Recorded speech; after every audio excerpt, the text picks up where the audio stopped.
Hi everyone, I am back here in Pennsylvania. I just played in California, in San Diego, at their weekly Gambito tournament, and it was my 10th state. But more importantly, I beat my fourth ever player that was rated over 2200, well 2200 or more, I should say. And yeah, I did so by blundering pretty badly, but he did too, so I guess it's okay. The time control was game in 45 with a 5-second delay, and it was 4 rounds in one day. So typical American tournament, and typical for me to play this type of time control, especially in Pennsylvania, and even Rhode Island was game in 45 plus 10, which is significantly longer but still pretty short. Anyways, without further ado, let's just hop right in. I played e4, and he played the Sicilian, and with knight c3 and knight c6. And against this move order, I like to go bishop b5. If they don't go knight c6 and go like g6, for example, I usually go d4. But he stops me from playing d4, so I attack his knight, and now I take his knight and go for d3, and I'm going to play f4 eventually. I just have this so I trade off my light squared bishop, put my pawns on light squares, and I'm going to try to have a big center with my f and e pawns side by side.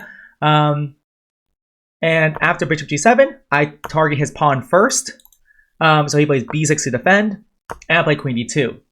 And I'm just simply developing. If he moves his knight, I'm probably going to go bishop h6. And we can have a position like this where if he castles, I might castle this way. Like, this is totally possible. It's a little bit weird to think about because all these pawns, like, it looks pretty quick, but this should be okay for white probably. But he actually goes e5 first, and now I play f4, so I can put my knight behind the pawn, and I want to have more of a center presence than him. Because if I just go knight f3, like, that's fine, but you know, it'd be much nicer if I could go f4 and maybe even f5 in the future at the right moment. So if by playing f4 first, I'm challenging his center control and putting my knight behind the pawn, so he takes. So I've already moved my bishop twice. However, after knight f6, I move it a third time. I move my dark square bishop 3 times in the opening, and I've actually had this exact same position before. At the, I think it was a Benjamin Franklin Open by DMV Chess, back at the end of July of 2023, I had this exact position against a pretty young kid. And in that game, he went bishop takes, queen takes, knight g4. So he planned to meet queen g7 with queen d4, threatening the check on f2 and defending the rook with the queen. Except I didn't go queen g7. After knight d4, I went queen f4, and the game went on. But because of that experience, you know, of course, after the game, after I analyzed it, I looked at this position, and I know this position is okay for white. It's just like an equal position. Maybe white has a slight edge. Doesn't matter. It's just a game. But he goes knight takes e4, and I was like, this can't be possible. I was like, this can't be it.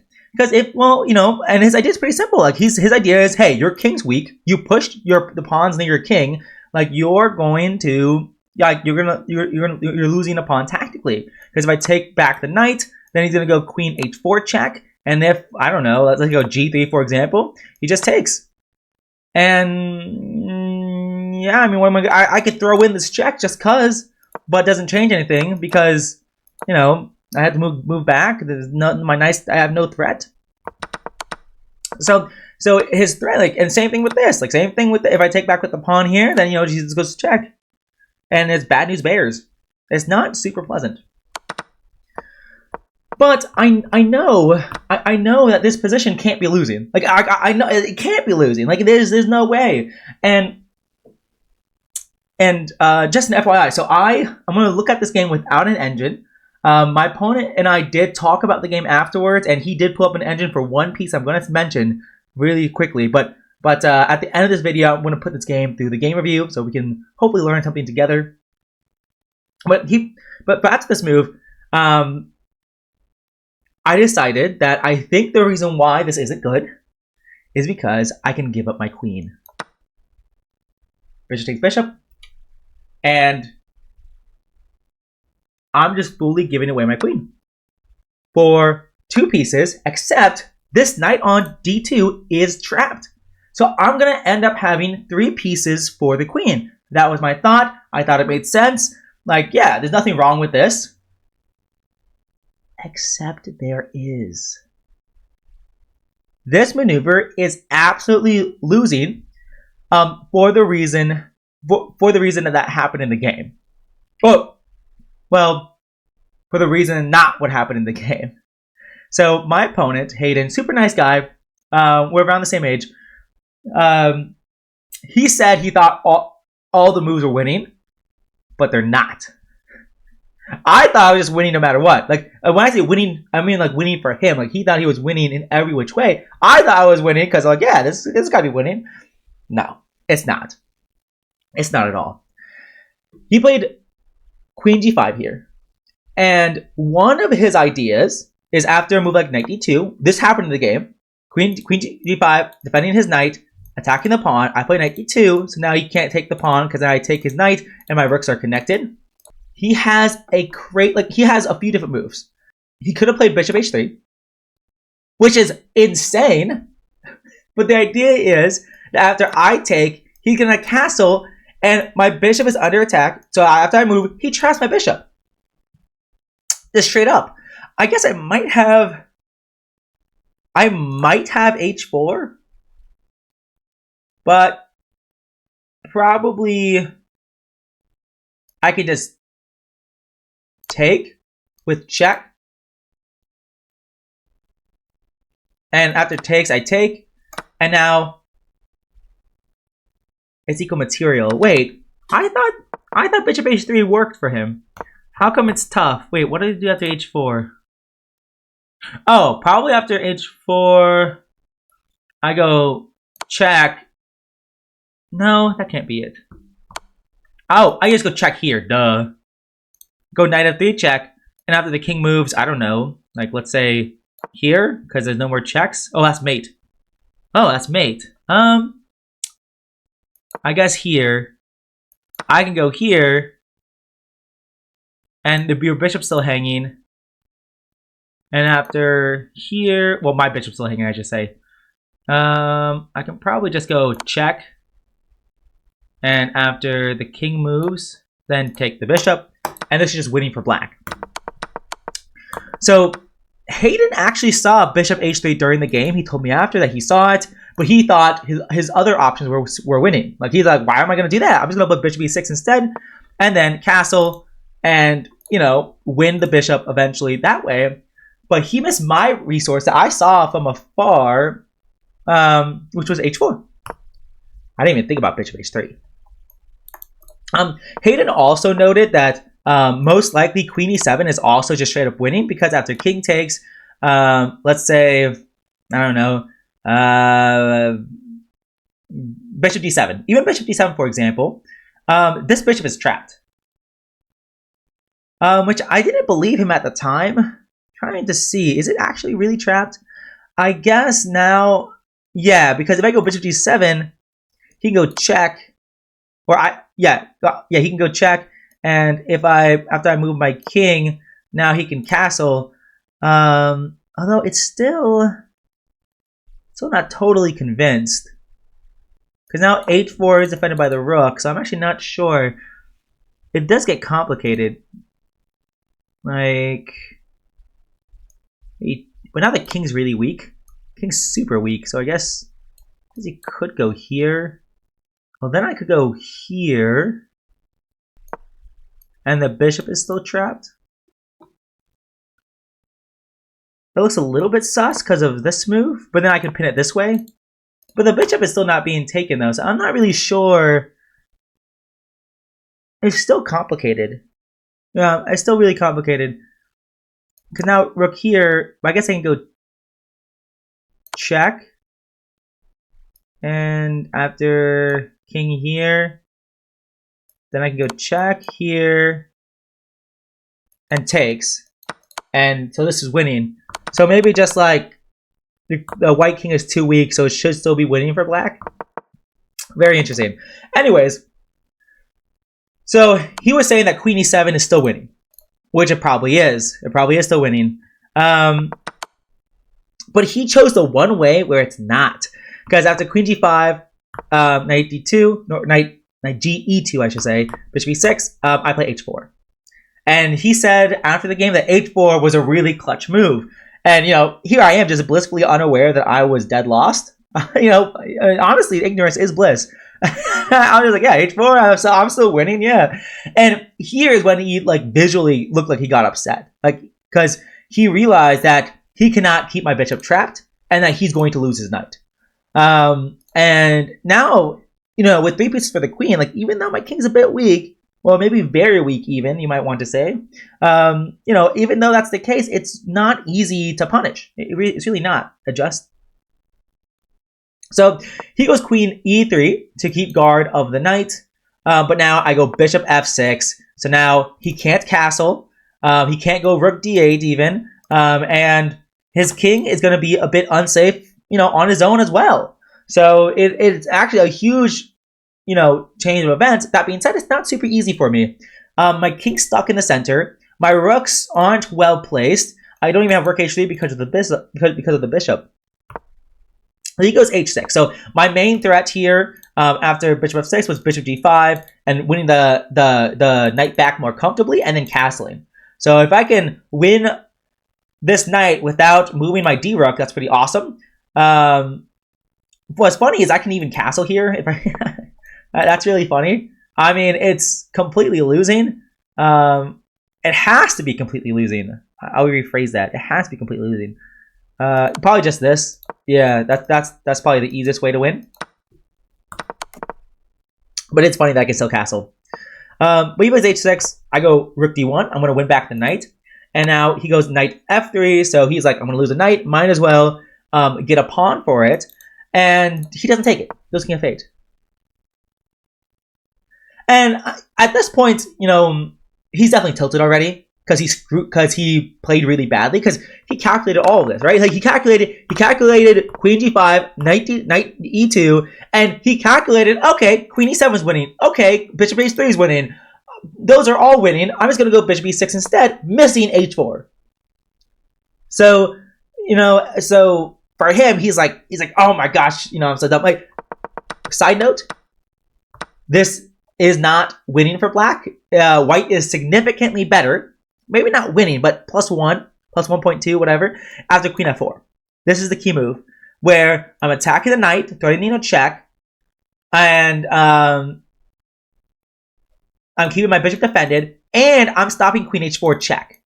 And if bishop takes this queen e5 check, winning the rook in the corner, after bishop d7, I don't know. I don't know what the move is. Maybe it's knight e4, because then like here, I have here, and I'm threatening this. And the queen doesn't have that many great squares. Like, for example, I guess queen e7. I have this check. I don't know. I don't know what it is. I don't know how this is winning. Oh, I guess after g3, if queen goes to e7, I just take the rook. There's f5. Which makes it a bit complicated, but I can't even castle. Oh my gosh, this is hard. Like if I play the correct move and this happened, like I don't even know if I can win this. I don't even know. I guess he could also castle. Oh no, it's check, duh. I could also go here maybe. Take with the pawn to open up the d file for my rook. Because now queen g4 check really doesn't do anything, and now this move's coming. So that looks pretty good. That looks pretty good. Yeah, so this is probably why it's winning. Okay. But anyway, so this happens, and I play h4. He plays queen e3, and h6, and now I win the knight back. And he says go king of fate. He wants to make it, because I think for him, he's just like, oh, I can win it later, and if I spend a move, you know, defending passively, then then what are my rooks doing? My rooks aren't very active. So I mean, he definitely knew he was worse, but he didn't think he was like dead lost or anything. I thought he was going to take back, or take the pawn, and then attacking both my rook and my bishops. I have to go here, and then maybe he'll go like, I don't know, queen g4 or something like that, and the game goes on. If this happened, I probably would have gone king d2 if he gives up control of this diagonal, because I want to go king c1 and king b1. But maybe he would have gone back here, in which case that would have been kind of annoying, because I got to figure out like how am I going to get my pieces out. This is a huge concern. Maybe I could go rook d2. I was calculating this during the game, but I was worried about bishop g4, and I was like, okay, I'll go here, but my knight is still pinned, and so maybe this is okay though, because maybe I can even go like, if it goes b5, I can try to go here, and at b4. Now I'm in a little bit of a sticky situation, but maybe I get this move in, and that's kind of clutch. Because after the queen moves, let's go back e6 for example. Now I can move my knight out, and maybe this is all okay. Attacking the queen. I'm not threatening rook e1 because it's undefended, but actually I think the whole e file is covered, so he has to move off, and then I have this check, and I can get in. So my pieces finally get into the game after 100 million moves. I didn't calculate this far, but I'm sure there's other things he could have done. But it was definitely one of the things I was thinking about, what to do, like if I should defend passively, or well, actually, if he took the pawn, I mean, if he took a pawn, playing rook f1, and what the position looks like from there. But he did take away king f8, which was a huge surprise actually. And now I was really trying to figure out ways with knight g4 if I could, like, because I really wanted to just like play knight g5. Like I said, after in the game play bishop f5, I really wanted to play knight g5. I was like, ooh, I really want to play this move. I really want to play this move. I defend my pawn, and if he takes, it's unstoppable mate. What's not to love? And if he goes here, of course, well then I'm also happy, because so I guess it is stoppable. But you lose your rook. So I was like, ooh, that's cool. But I was like, I can't justify this. Like, I was legitimately like, I can't justify this. Also, though, this was not my initial thought, but I have a huge threat in this position. 94 is creates a huge threat, and that is bishop c3, bishop d2. The queen is trapped. That's the threat. And yeah, game's over. Game is over. He goes bishop f5. I go rook f1, defending the pawn. Oh, well, technically, it doesn't trap the queen because the queen takes f3. But after rook f1, now the queen is trapped. Like, he takes my knight. I take back with the d pawn, because now I have the open file. I can force trade a rooks at any moment. And more importantly, I can trap the queen immediately with queen d3. Or with rook d3, I mean. And he resigns, because there's nothing he can do. So, yeah, I beat a 2200 by blundering. But he blundered back. And what's funny is he said, when he saw my name on the pairing sheet, he actually said that he thought I was a different Nate Ziegler. Because there is Nate Ziegler who's blonde, and his name is spelled Ziegler. And he's better than me. He's like 2000 or 2100, something like that. Like, he's significantly better than me. But he said it was the curse of the Nate Zieglers. And how often do you see a queen trap like this? Like, the knight actually doing God's work, defending f4, defending c1, and then the pawns, shielding the queen's escape to h3, and the bishop covering the square, and h6 trapping his own queen. If he didn't play h6, then he could have played queen h6. So it was kind of wild to win so suddenly. But for me, like, I think it makes sense. Like, it's just hard to play. It's really hard to play when you've known, like, once he saw h4, like, he knew he screwed up. And it's like, when you're already tilted and you have to find only moves, like once I played rook f1, he must have been like, not much you can really do here. So I got lucky get lucky. Like it's like the first 2200 I beat, he was definitely tilted, and I was tilted. We were both tilted, and then that was in the Pittsburgh Open in 2023, and then in 2024. My second 2200 I beat was he also had he had a 1 in 1,000 game. Like I don't think that tournament was particularly bad for him, but like if I show that game to other people, they're like, that doesn't seem like him. Like it's like he just played a bad game, which happens after you play thousands of games. So he played a 1 in 1,000 bad game. The third 2200 I beat, he played like he resigned without me being up any material, which is kind of crazy to think about. But my position was just so dominant, he couldn't do anything, which is very rare. But he's a legend of the game. He's definitely older, so maybe he was near his floor of 2200. So maybe you could argue that his strength is below 2200. You could argue that. But now this is my fourth one, and he obviously had a bad game, yeah, to say the least. He had a bad game. He blundered. He got tilted. And because if he just takes back the pawn, like I will win probably. Just give me another 50 moves, and he can be really tenacious about it. Queen h3 or queen g4. Well, actually no, probably queen e3 is the best because it prevents me from getting my pieces into the game. And yeah, it's not super easy. Like maybe I would have gone knight e4, maybe. But even then, now he has bishop here, then I go queen here, and it's not super easy for him to get his pieces to get. It's still not easy for me to get my pieces out. Is what I'm trying to say. I even calculated a position like this. I calculated this during the game. And I was like, what am I doing? And legitimately, what am I doing? I don't know how I'm going to get my pieces out. So it's definitely not easy. If he just took the pawn and moved on with his life. I'm really not 100% sure. I probably, if he does go queen e3, I probably still go knight e4 and kick the queen out.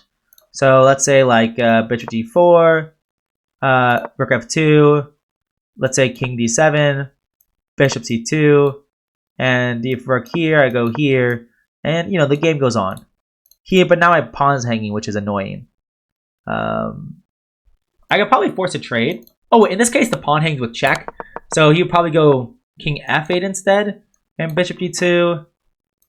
Rook here. Yeah. Yeah, now knight f6 doesn't come with check either. But I go here, here. Yeah, it's not super easy for me. It really isn't. Oh, in this case, this hangs with check. Okay, so he actually has to be careful. So yeah, but it's probably still winning for me. But it's just... it's going to take a lot longer, is my point.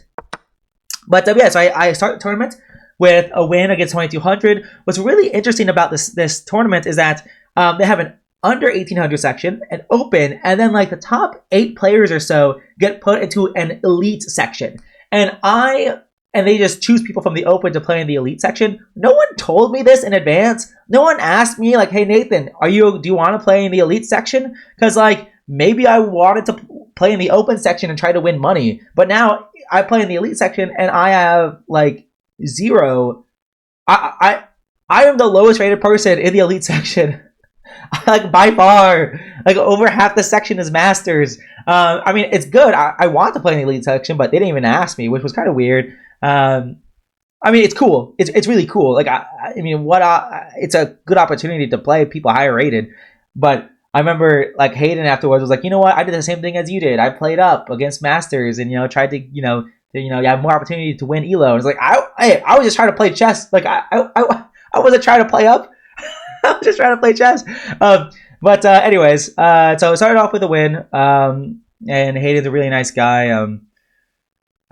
He just made master at his last tournament actually. So happy for him, and hopefully I can get there one day. Anyways, I'll hit the game review and I'll see you guys in the next one. Peace.